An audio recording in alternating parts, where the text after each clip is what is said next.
Bayraktar TB2 belonging to Kosovo were displayed for the first time. Thus, the Bayraktar TB2 era in Kosovo officially started. It was claimed that the Kosovo government, which signed a contract with BAYKAR for the supply of Bayraktar TB2 UAV at the end of 2022, received 5 UAVs in May 2023.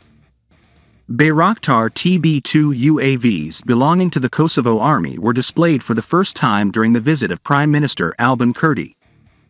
In the statement made by Kurti on the subject, we added Bayraktar TB2 unmanned aerial vehicles that we bought from Turkey to our Army's inventory.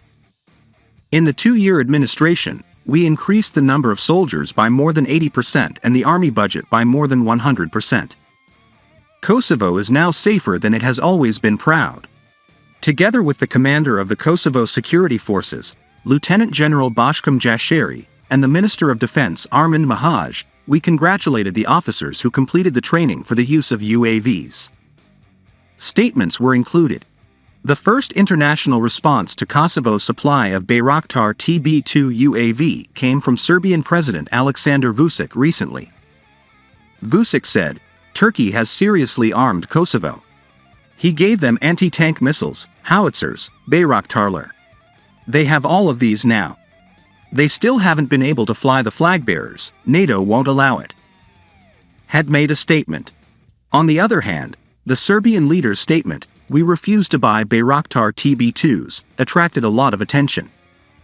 In the intervening time, Turkey, Bayraktar TB2 UAV exports to countries in neighboring geographies with Serbia, such as Kosovo, North Macedonia and Albania, gave the green light.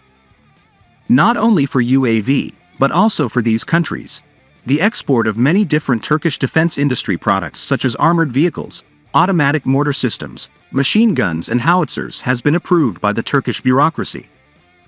Regardless of all these, Serbian leader Vučić had stated more than once in the past period that they wanted to procure Bayraktar TB2 UAV from Turkey.